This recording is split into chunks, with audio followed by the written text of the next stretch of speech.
My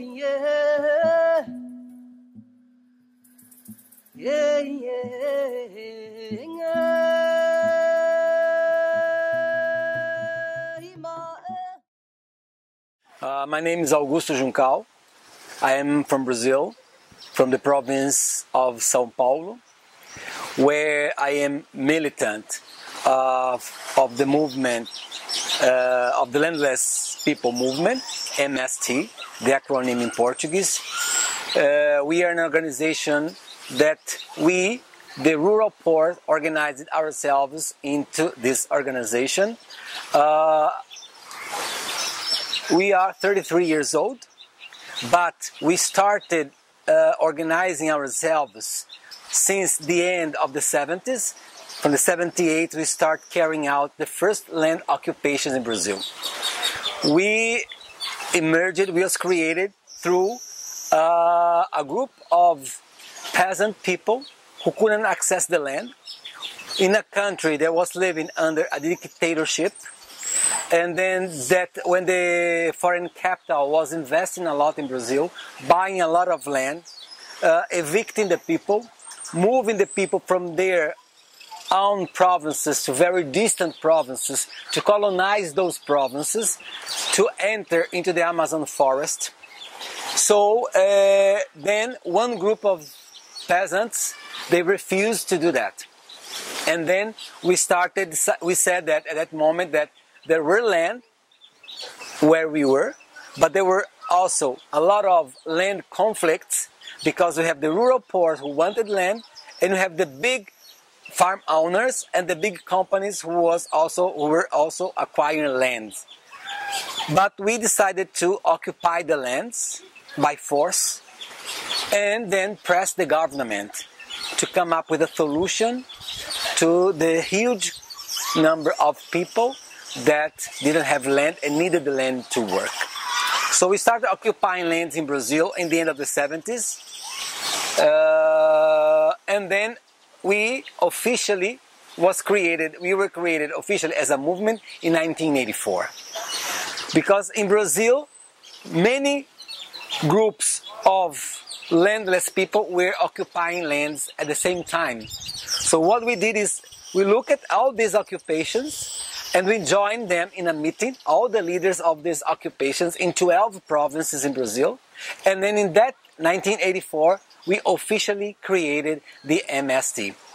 A movement was created for three main objectives. Access the land, conquer the land, carry out an agrarian reform, fight for the agrarian reform in Brazil, and transform the society, which means build a socialist society in Brazil as the ultimate objective of the movement. So all the process of occupying the land, our idea of agrarian reform is the agrarian reform that will lead us, that will contribute to build a socialist society in Brazil.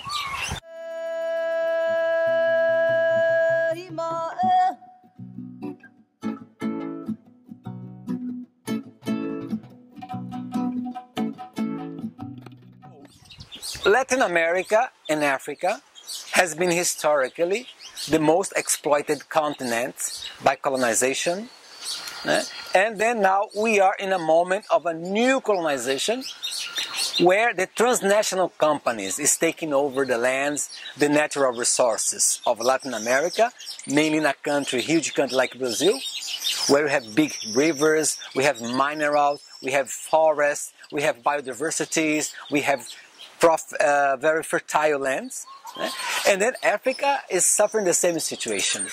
Africa has diamond, has gold, has land, has many things. So, in this moment of the international capital, of the new phase of the capitalism, which is a reignition of the imperialism inside of neoliberalism ideology, the same enemies that Africans and Brazilians and Latin American people are facing are the same, which means basically the transnational companies, companies that decided to work on the agriculture, take over the land, together with the financial capital, the banks, together with our neoliberal governments that permit that these companies come to our country, privatize the company that belongs to the people in our countries, and then the mainstream media of our countries who promotes what we call the model of agribusiness.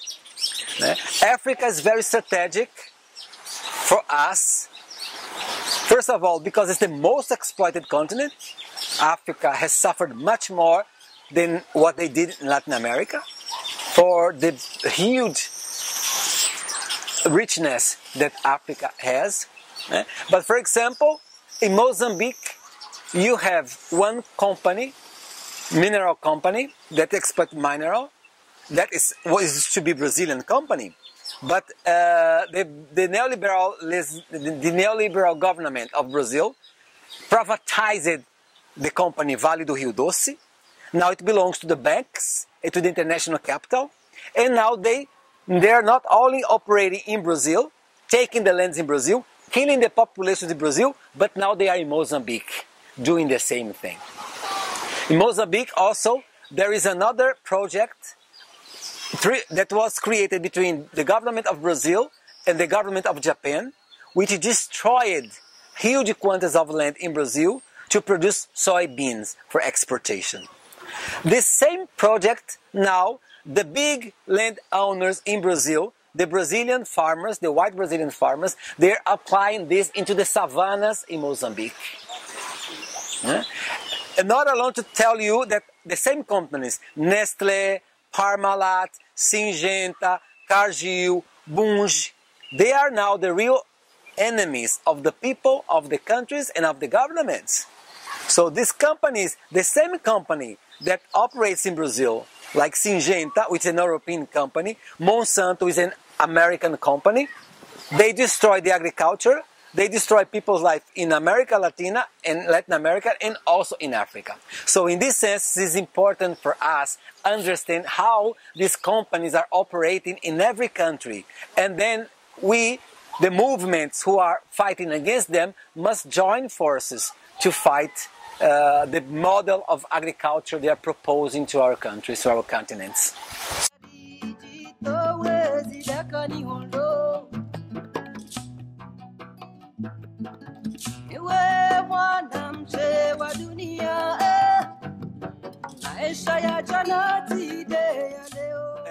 First, as a movement, MST has one very important principle, which is the principle of the international solidarity, of the internationalism.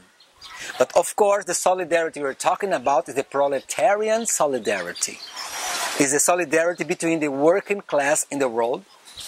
And we're trying to apply concretely one of the most famous sentences by Marx. Workers of the world, unite.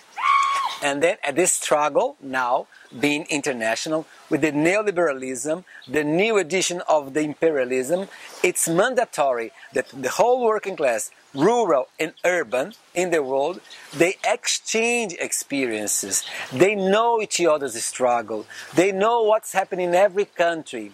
And then we can exchange this experience and understand better how we can organize ourselves. We can organize in a very international agenda, saying, okay, what are the points that is the same point that affects Brazil, South Africa, Senegal, Mozambique. And then based on these main points, we create an international agenda of struggle.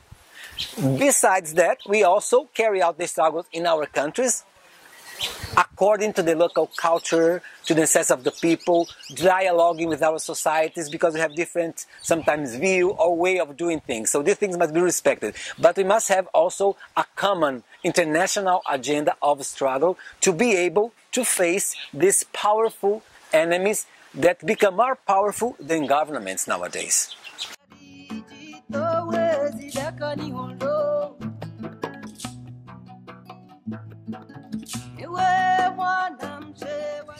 We came to South Africa very recently in 2014. Before that, we were in Mozambique. And then our partner in Mozambique was a peasant movement. the National Union of the Mozambican Peasants, which is a member of La Via Campesina, which is an international platform that joins together all the peasants, most of the peasants organizations in all the 5 continents. And then we were there from rural worker movement working together with the rural worker movement.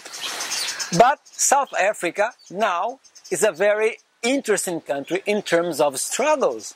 Many things going on there in South Africa. South Africa is very busy, it's very turmoil, because you have, first of all, have all this break inside COSATU, and NUMSA being expelled by COSATU. NUMSA, one of the most and the powerful organization, trade union in South Africa. NUMSA is carrying out, trying to build many very important other tools of struggle in South Africa, like a new federation, movement for socialism, political party, and the United Front. Besides that, the population of South Africa is really unsatisfied with the situation. They are saying after 20 years, 23 years, 2 years of democracy, nothing has changed in our lives. So the people are also very disorganizedly carrying out a protest in the townships of South Africa. Every day you have a protest in South Africa. So we had the opportunity to meet the comrades of NUMSA, we share the same values as the MST. So NUMSA decided to host us in South Africa to have this exchange. But also a very important cultural exchange, because many people don't know in Africa that Brazil is a black country, in the sense that 50% of the population are Afro-descendant. So the whole majority of the culture in Brazil is African. So we have a link with this continent, very strong. It's racial, cultural, it's spiritual, and then also oppression.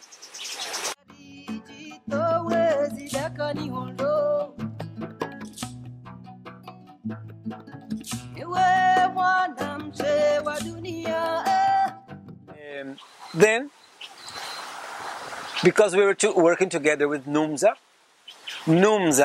and a socialist organization in Zambia, they are carrying out the debate of Pan-Africanism, which is very important in this moment of constant attack of the imperialist colonial forces remaking the colonization.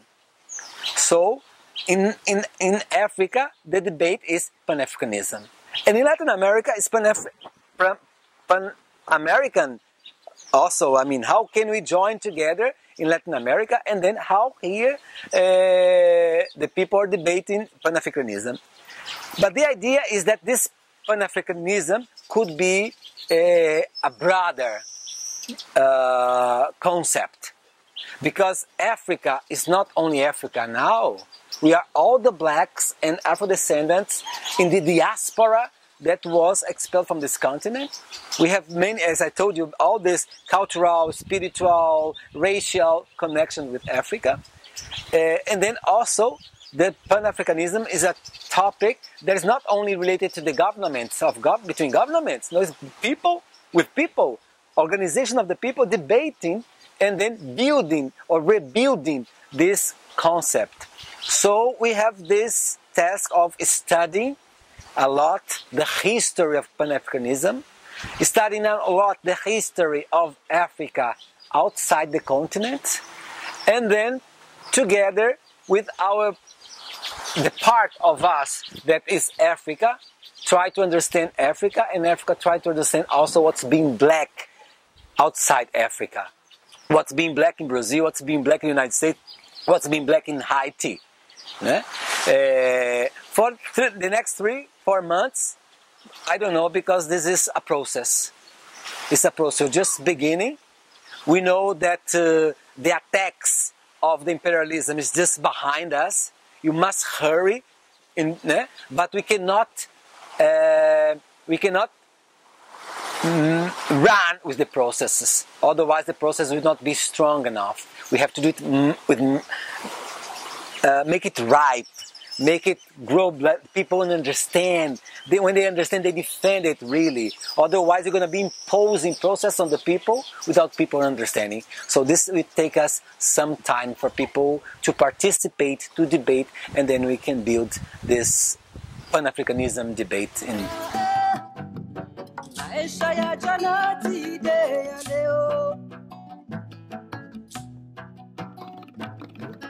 Ewe mwana mse wa leo Mbache unagona ketosha holo Ewe mwana mse wa dunia Azizo fanyangizo